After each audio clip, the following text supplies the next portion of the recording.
अभी हम पढ़ने वाले हैं मैग्नेटिक इफेक्ट ऑफ करंट, जो हमारा चैप्टर है फिजिक्स का, यानी कि जो थर्ड चैप्टर है हमारा क्लास 12th की फिजिक्स का। उसके अंदर ना दो इंपॉर्टेंट कॉन्सेप्ट आते हैं जिससे एमसीक्यूज बनते हैं अपने पास में और न्यूमेरिकल्स बनते हैं अपने पास में, ठीक है, यानी जो न्यूमेरिकल के क्वेश्चन पूछे जाते हैं। तो अब वो दो कॉन्सेप्ट हैं कौन से, दोनों को पैरेलल लेके चलेंगे ताकि एक ही साथ में दो फॉर्मूलेज अपने पास में हो जाए। कैसे? एक है मैग्नेटिक फील्ड, जो बी होता है, बी किसको रिप्रेजेंट करता है, बी सिंबल रिप्रेजेंट करता है मैग्नेटिक फील्ड को, ठीक है। तो बी किसको रिप्रेजेंट करता है, आपके पास में मैग्नेटिक फील्ड को रिप्रेजेंट करता है। अब पहला है हमारे पास में magnetic field due to a hollow wire, ठीक है, पहला है magnetic field due to a hollow wire और दूसरा हमें निकालना है magnetic field due to a thick wire, ठीक है। अब देखो वायर कैसी होती है देखने में, ऐसी कुछ सिलेंड्रिकल शेप की वायर होती है। अब एक तो वायर हम उस वायर की वजह से मैग्नेटिक फील्ड निकालेंगे जो अंदर से क्या है, खोखली है, मतलब होलो वायर है, और दूसरी हम ऐसी वायर की वजह से मैग्नेटिक फील्ड निकालेंगे जो कैसी है, अंदर से थिक है, मतलब एक थिक है, मोटी वायर है एक तरीके से, ठीक है। तो देखो दोनों की ही डेरिवेशन, यानी जो दोनों ही अपने पास में कॉन्सेप्ट है, यानी magnetic field due to a hollow wire and magnetic field due to a thick wire, इसके तीन केसेस होते हैं। कौन कौन से? अब मान लिया ये कोई वायर थी, इस वायर के अंदर करंट फ्लो करेगा और जब करंट फ्लो करेगा तो इसके चारों तरफ क्या प्रोड्यूस होगी, मैग्नेटिक फील्ड, ठीक है, अपने पास में। अब देखो तीन केसेस बनते हैं। एक तो आप मैग्नेटिक फील्ड निकाल लो इस वायर के सरफेस के ऊपर, ठीक है। तो देखो मान लिया ये वायर है, यहां से देखो तो क्या है, एक सर्कुलर रीजन दिखाई दे रहा है, पूरी की पूरी सिलेंड्रिकल शेप में है, लेकिन आगे से देखे तो कैसा है, सर्कुलर रीजन है ना आपके पास में, ठीक है। तो यानी यहां पे समझे कि इसकी क्या होगी, अगर ये सर्कल है आगे से कुछ ना कुछ रेडियस होगी, तो अगर आपके पास में कोई भी पार्टिकल इसके सरफेस के ऊपर प्रेजेंट होगा तो सेंटर से सरफेस तक का डिस्टेंस कितना होगा, आर होगा। यानी कि अगर कोई भी पार्टिकल है आपके पास में और ये आपके पास में क्या है, वायर है, और कोई पार्टिकल इसके सरफेस के ऊपर प्रेजेंट है, तो सेंटर से उसका डिस्टेंस कितना हो जाएगा आपके पास में, आर। अगर मैं रेडियस को कैपिटल आर मान रही हूं तो एक केस तो ये हो गया जब आपके पास में क्या है, जिस पॉइंट पे आपको इलेक्ट्रिक मैग्नेटिक फील्ड निकालनी है वो कहां पर है, सरफेस ऑफ वायर पे, ठीक है। यानी पहली कंडीशन मान ली, एक कंडीशन हमने मान ली कि जो ये पॉइंट पी था जिसके ऊपर आपको मैग्नेटिक फील्ड निकालनी थी, तो वो कहां पर है, सरफेस पे है। एक कंडीशन हो सकती है कि पॉइंट पी सरफेस पे नहीं प्रेजेंट है, ये क्या है, इस सरफेस से बाहर की तरफ कहीं पे प्रेजेंट है, तो मैंने मान लिया सेंटर से इस तक का डिस्टेंस कितना, आर मान लिया। दूसरी कंडीशन, एक कंडीशन पॉसिबल है कि हमें जो मैग्नेटिक फील्ड निकालनी है जिस भी पॉइंट पर, मान लिया इस बार क्या था, पॉइंट पी के जो आपके पास में वायर है इससे बाहर वाली साइड था। एक केस हो सकता है कि जो पॉइंट पी है वो कहां पर हो, इस वायर के अंदर प्रेजेंट हो, तो अंदर प्रेजेंट होगा तो यहां पर क्या होगा, यहां पर भी हम कुछ ना कुछ डिस्टेंस मानेंगे। तो तीन कंडीशन देखो, पहला कहता है कि अगर आपके पास में जो रेडियस है, रेडियस मतलब वायर के सेंटर से जिस पॉइंट पर आपको इलेक्ट्रिक फील्ड निकालनी है उसका डिस्टेंस कहलाता है स्मॉल आर। अगर स्मॉल आर क्या है, ग्रेटर देन कैपिटल आर है। कैपिटल आर क्या है आपके पास में, जो रेडियस ली गई है किसकी, इस वायर की, वायर सिलेंड्रिकल है, लेकिन अगर उसका एक सरफेस एरिया देखा जाए सिर्फ ये बाहर वाला, तो ये तो सर्कुलर है ना हमारे पास में, तो हम उसके पास में क्या लेंगे, आर हमने रेडियस ले ली, ठीक है। तो एक होता है एम्पेयर सर्किटल लॉ जो कहता है mu naught I is equal to line integral of B dot DL, ठीक है। तो जब हम इसको सॉल्व करते हैं और इस डीएल की इंटीग्रेशन करते हैं तो इसकी जगह पे आ जाता है 2 पाई आर, क्योंकि अगर ये आपके पास में क्या है, एक रीजन सिर्फ मैं ऊपर वाला रीजन देखूं, यानी ये आउटर वाला रीजन देखा जाए तो ये कुछ सर्कुलर रीजन है और सर्कल की सरकमफ्रेंस क्या होती है, 2 पाई आर, तो हमने पुट कर दिया। यहां से मैंने इस मैग्नेटिक फील्ड की वैल्यू निकाली तो ये निकली म्यू नॉट आई अपॉन का 2 पाई आर, और ये पॉइंट कहां से कहां पर था, इस सिलेंड्रिकल शेप से बाहर की साइड प्रेजेंट था, तो magnetic field outside the wire क्या निकलती है, म्यू नॉट आई अपॉन का 2 पाई आर, ठीक, ये किसकी वजह से था? होलो वायर की वजह से। अगर मैं थिक वायर की वजह से भी सेम केस देखती कि आर जो आपके पास में है वो ग्रेटर देन कैपिटल आर है, यानी पॉइंट कहां पर है? उस वायर के सरफेस से बाहर की साइड प्रेजेंट है, थिक वायर के अंदर भी, तो भी फॉर्मूला क्या आता? म्यू नॉट आई अपॉन का 2 पाई आर। सेम फॉर्मूला है, यहां पर भी म्यू नॉट आई अपॉन का 2 पाई आर, यहां पर भी म्यू नॉट आई अपॉन का 2 पाई आर। कब? जो पॉइंट कहां पर है? आउटसाइड द वायर प्रेजेंट है। ठीक है, जैसे अपने पास में ये वायर थी इस तरीके से, तो इस जो वायर के जहां पर आपको इलेक्ट्रिक फील्ड मैग्नेटिक फील्ड निकालनी है वो कहां पर है?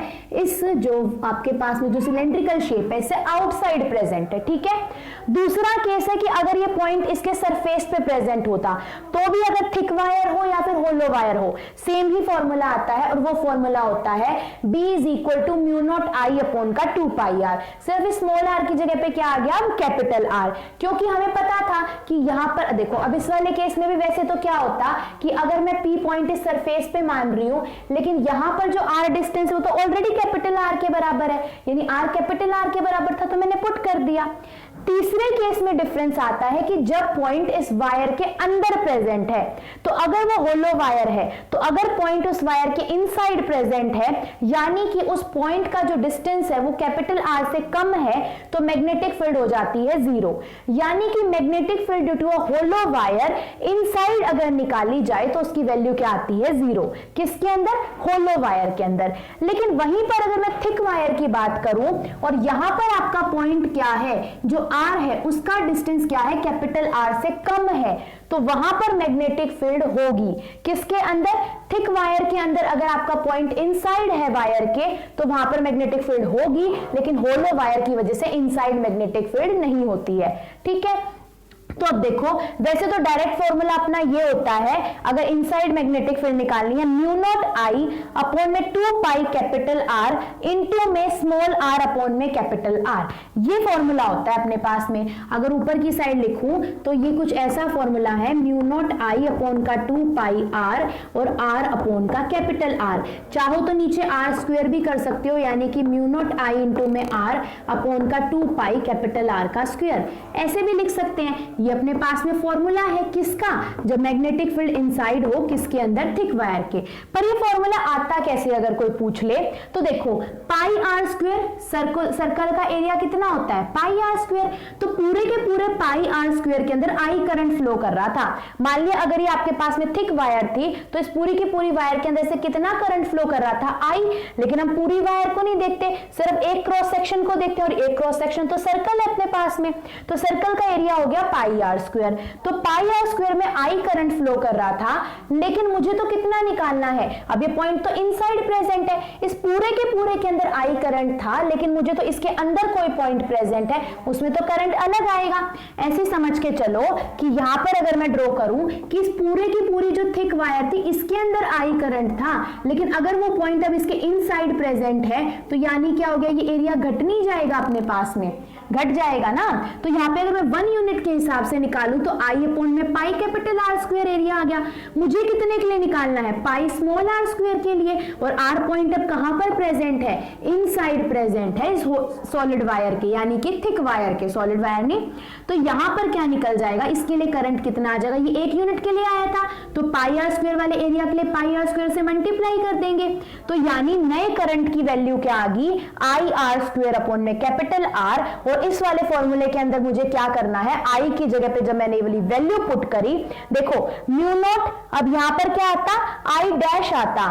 क्यों आई डैश आता? क्योंकि यहां तो देखो अब ये वैल्यू किसके अंदर पुट होगी? B is equal to mu naught I dash upon में 2 पाई आर। तो इस आई डैश की जगह पे मुझे क्या पुट करना था?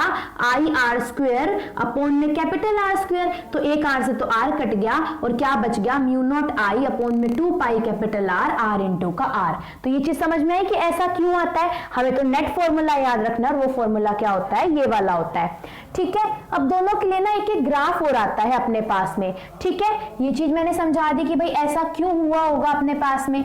अब देखो जो अपने पास में नेट फॉर्मूला है, अगर मैग्नेटिक फील्ड इनसाइड निकालनी है किसी थिक वायर के, तो उसका फॉर्मूला हो गया म्यू नॉट आई अपॉन का 2 पाई कैपिटल आर और यहां पर स्मॉल आर बाय में कैपिटल आर। कैपिटल आर क्या है आपके पास में, जो रेडियस होगी किसकी, इस थिक वायर की, और आर क्या है, जितना डिस्टेंस होगा सेंटर से उस पॉइंट तक का जहां पर आपको मैग्नेटिक फील्ड निकालनी थी। दोनों के लिए अगर ग्राफ को कंपेयर किया जाए तो जब मैग्नेटिक फील्ड आती है होलो वायर के लिए तो उसका ग्राफ कुछ इस वाले तरीके का आता है, क्योंकि देखो मैंने इस वाले पॉइंट को आर लिख रखा है, आर से पहले क्या होगा, यानी देखो अब इस आर के बाद में तो क्या है, यहां वाली जो कंडीशन है इसका मतलब तो क्या है कि आर कैपिटल आर से ज्यादा है, और जब आर कैपिटल आर से ज्यादा था तो ये वाला फॉर्मूला आया था, और यहां पर मैग्नेटिक फील्ड क्या आ रही थी, इनवर्सली प्रोपोर्शनल टू आर, यानी कि जैसे जैसे इस आर की वैल्यू बढ़ेगी मैग्नेटिक फील्ड की वैल्यू क्या करेगी, घटेगी। और देखो यहां पे घटी तो रही है, यहां वैल्यू ज्यादा होगी और यहां पर कम होती चली जा रही है अपने पास में। अब जब आपके पास में आर की वैल्यू कैपिटल आर से कम थी, यानी ये वाला रीजन, इतने वाले रीजन के अंदर क्या होगा, इस आर की वैल्यू कैपिटल आर से कम होगी, यहां पर तो मैग्नेटिक फील्ड होती ही नहीं है, तो देखो इसकी वैल्यू कितनी है, यहां तो कुछ भी वैल्यू नहीं है, इसका मतलब क्या है, वो अंदर की साइड मैग्नेटिक फील्ड नहीं है, तो ग्राफ कैसा आएगा आपका, इस तरीके का। लेकिन अगर थिक वायर होती है तो उसके अंदर मैग्नेटिक फील्ड क्या होती है आपके पास में, फॉर्मूले में क्या आया था, हमें कैपिटल आर नहीं देखना, हमें स्मॉल आर देखना है। तो जब हमने मैग्नेटिक फील्ड इनसाइड निकाली थी तो वो किसके डायरेक्टली प्रोपोर्शनल आ रही थी, आर के। लेकिन जब हमने मैग्नेटिक फील्ड आउटसाइड निकाली थी तो वो क्या आ रही थी, इनवर्सली प्रोपोर्शनल टू आर आ रही थी। फॉर्मूले में देख लो, जब बाहर पॉइंट था तो आर इनवर्सली प्रोपोर्शनल था, जब अंदर था तो आर डायरेक्टली प्रोपोर्शनल था, स्मॉल वाला आर हमें देखना है। इसीलिए देखो अगर मान लिया मैं इस वाले पॉइंट पर मानूं कि इधर हमने एक्स एक्सिस पे आर डिस्टेंस ले रखा है पॉइंट का, ऊपर मैग्नेटिक फील्ड ले रखी है, अगर ये वाला पॉइंट आर था तो इससे पहले वाली साइड क्या होगा, ये वाली कंडीशन लग रही होगी, कौन सी, कि R less than capital R है, तो देखो मैग्नेटिक फील्ड की वैल्यू बढ़ रही थी, ऊपर की साइड बढ़ रही थी ना, कहां तक बढ़ी, कैपिटल आर तक। लेकिन कैपिटल आर से आगे क्या वाली कंडीशन आ रही है कि भाई आर की वैल्यू कैपिटल आर से बड़ी हो गई, तो देखो मैग्नेटिक फील्ड की वैल्यू क्या कर रही है, घट रही है। और ये चीज हमने इस वाले फॉर्मूले से भी देख ली, क्योंकि यहाँ पे डायरेक्टली प्रोपोर्शनल था और यहाँ पे क्या था, इनवर्सली प्रोपोर्शनल। तो ये हमारे पास में फॉर्मूलाज एंड ग्राफ हो गए, किसकी वजह से, मैग्नेटिक फील्ड आपके पास में due to a hollow wire and magnetic field due to a thick wire. ठीक है, आई होप ये वाला कॉन्सेप्ट आपको क्लियर हो गया होगा। ठीक है।